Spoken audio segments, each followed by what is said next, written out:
साथियों, कुछ अवसर विलक्षण होते हैं, चमत्कारिक होते हैं और ऐसा ही सुअवसर आ रहा है 8 दिसंबर 2023 को। एकादशी का ये अवसर है और यदि आप भी इच्छा रखते हैं संतान प्राप्ति की, सब प्रकार के प्रयोग करके केवल आपको आज तक निराशा ही मिली है, इस अनुष्ठान में आपको शामिल जरूर होना चाहिए। विद्वान पंडितों के सानिध्य में और मैं स्वयं उसमें उपस्थित रहूंगा। आपके निमित्त संतान प्राप्ति का महाअनुष्ठान किया जाएगा। कुंडली में कोई भी दोष क्यों ना हो, पितृ दोष हो, मंगली दोष हो, वैधव्य दोष हो, निसंतानता दोष हो, इस एकादशी पर यह महाअनुष्ठान आपकी गोद भर करके ही दम लेगा। ऐसा विलक्षण ये दिन है, ऐसा विलक्षण ये प्रयोग है, जरूर इसमें शामिल होइए। साथियों, मिथुन लग्न की जन्म पत्रिका में चंद्रदेव एक अति मारक ग्रह की भूमिका निभाते हैं। दो स्थानों पर इनकी स्थिति समझने जैसी है। यदि चंद्रमा लग्न में ही विराजमान हो जाता है तो इसमें चंद्रमा की जो महादशा है, जातक के लिए घोर डिप्रेशन, घोर तनाव, अनिर्णय और अनिद्रा की स्थिति प्रदान करती है। यदि सप्तम भाव में यही चंद्रदेव विराजमान हो जाएं तो न केवल ये शादी में डिले कराते हैं, परंतु कई बार अपनी स्वयं की मर्जी से, अपनी पसंद से विवाह करके भी कुछ समय बाद में व्यक्ति जो है उसी विवाह से परम असंतुष्ट हो जाता है।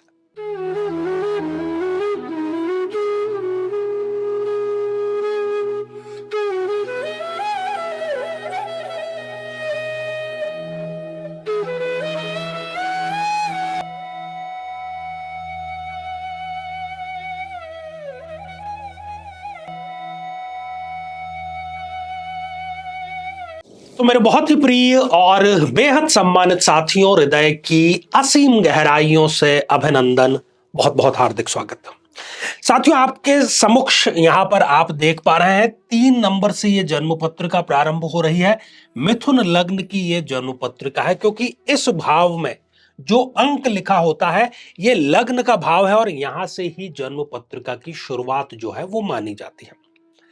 हम बात कर रहे हैं इन दिनों चंद्रमा की महादशा के बारे में, प्रत्येक लग्न के बारे में हम चर्चा कर रहे हैं। यदि अभी तक आपने अपने लग्न से संबंधित एपिसोड नहीं देखा है तो यहां आई बटन में हम आपको उसका लिंक प्रोवाइड करा रहे हैं, जाकर के आप जरूर देखें।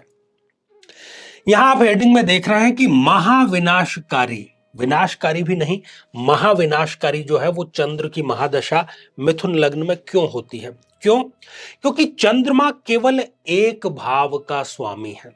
कई बार ऐसा होता है कि जो ग्रह 2 भावों के स्वामी है, एक भाव अच्छा होता है, दूसरा भाव खराब होता है, तो फिर वो संतुलित रिजल्ट दे देते हैं। लेकिन मैक्सिमम प्लेसमेंट में इस जन्म पत्रिका में चंद्रमा की जो महादशा है वो खराब ही होगी, अनटिल और अनलेस 2 शर्तें हैं। यदि चंद्रमा 0 डिग्री का, 1 डिग्री का, 28 या 29 जैसी अंतिम डिग्रियों का है तो मारक ग्रह का डिग्री विहीन होना, बलहीन होना अच्छी बात है, या फिर चंद्रमा अस्त अवस्था में हो। 2 ये शर्तें यदि हैं तब फिर सुनिश्चित रहिए चंद्रमा आपका कुछ भी बिगाड़ नहीं पाएगा। लेकिन इसके अन्यथा चंद्रमा की जो महादशा है वो कैसी रहती है, उसकी प्लेसमेंट, उसकी दृष्टियां, आइए जानते हैं इस अद्भुत विज्ञान के माध्यम से। तो साथियों, शुरुआत हम लग्न से ही कर लेते हैं।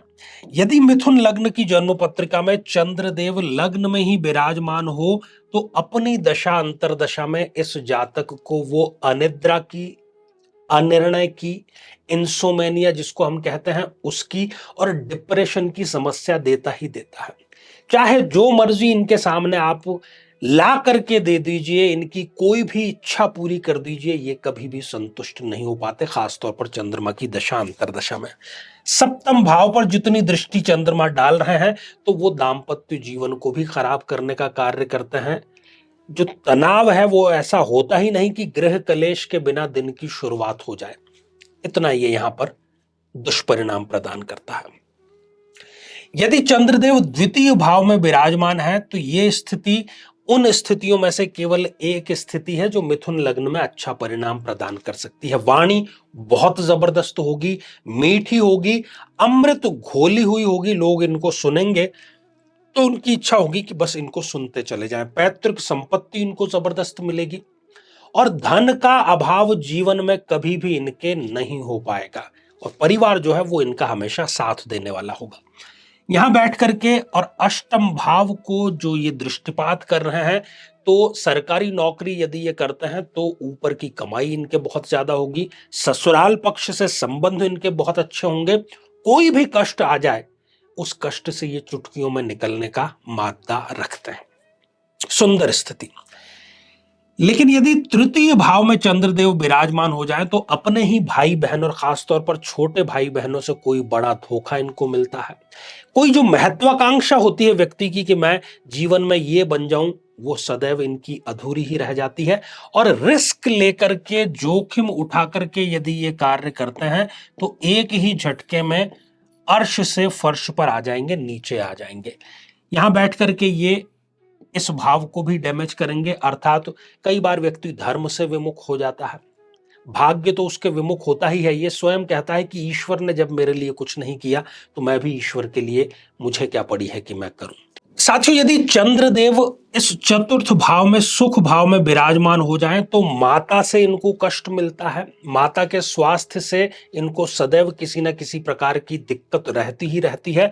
भूमि में जो ये पैसा लगाएंगे उस भूमि से इनको कुछ भी लाभ नहीं मिलेगा, उसमें पैसा डूब जरूर जाएगा। अपना स्वयं का जो घर है वो बनाने का इनका सपना सदैव अधूरा ही रहता है। चंद्रमा तो कम से कम इनको अपना घर जो है वो नहीं ही बना देते था। और कई बार ये एक्स्ट्रा मैरिटल अफेयर की तरफ भी चंद्रमा की दशा अंतरदशा में जाते हुए देखे जाते हैं। साथियों, यदि चंद्रदेव इस पंचम भाव में विराजमान हो जाएं तो शेयर मार्केट से इस व्यक्ति को तौबा कर लेनी चाहिए, नहीं तो जो कपड़े हमने बदन में पहने हुए हैं वो तक भी बिकने की नौबत आ जाती है।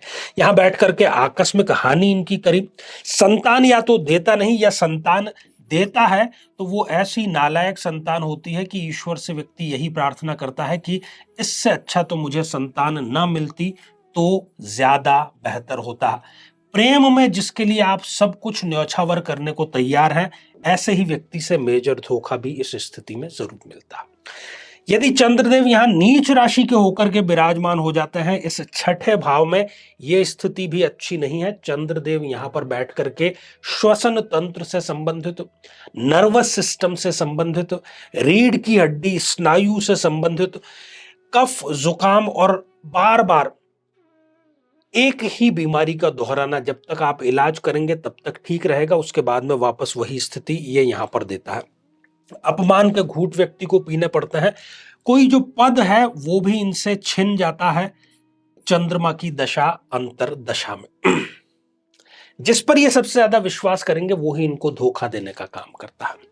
यदि चंद्रदेव इस सप्तम भाव में विराजमान हो जाए तो शादी में तो डिले करेगा ही। कई बार शादी सही समय पर सही व्यक्ति से, अपनी स्वयं की पसंद, ये विरोधाभास देखिए कि अपनी स्वयं की पसंद से व्यक्ति शादी करेगा लेकिन उससे भी उसको दिक्कत परेशानी हो जाएगी कुछ ही समय बाद में, पार्टनरशिप कभी इस व्यक्ति की टिकेगी नहीं। यदि चंद्रदेव इस अष्टम भाव में विराजमान हो जाए तो चंद्रमा की दशा में यह दुआ जरूर करता है कि हे ईश्वर, यदि इसी प्रकार का जीवन मुझे देना था तो इससे अच्छा तो मुझे जीवन की बजाय मृत्यु ही प्रदान कर देता। सरकार में विभागीय जांच इस व्यक्ति के आ जाती है सामने जब चंद्रमा की दशा अंतरदशा चल रही हो। अपमान के घूंट लगातार इनको पीने पड़ सकते हैं और नशे का सेवन ये नियमित रूप से करना प्रारंभ कर देते हैं। कोर्ट में यदि कोई मुकदमा चल रहा हो तो वो भी इनके खिलाफ ही रिजल्ट आता है चंद्रमा की दशा अंतरदशा में, और चोरी की संभावना भी इनको ये स्पष्ट रूप से देता है। चंद्रदेव यदि इस भाग्य स्थान पर विराजमान हो जाए तो भाग्य तो इनका साथ देने वाला कभी भी नहीं होगा, धर्म को भी ये व्यक्ति नहीं मानेगा और स्वयं का जो धर्म है किसी के प्रति उसका भी ये निर्वहन नहीं करता है। साथियों, यदि चंद्रदेव इस कर्म भाव में विराजमान हो जाए तो पिता से उस व्यक्ति की कभी भी नहीं बनेगी। आलस्य उसको इतना घेरता है कि वो 14 से 15 घंटे भी व्यक्ति सो सकता है बिना किसी परवाह किए।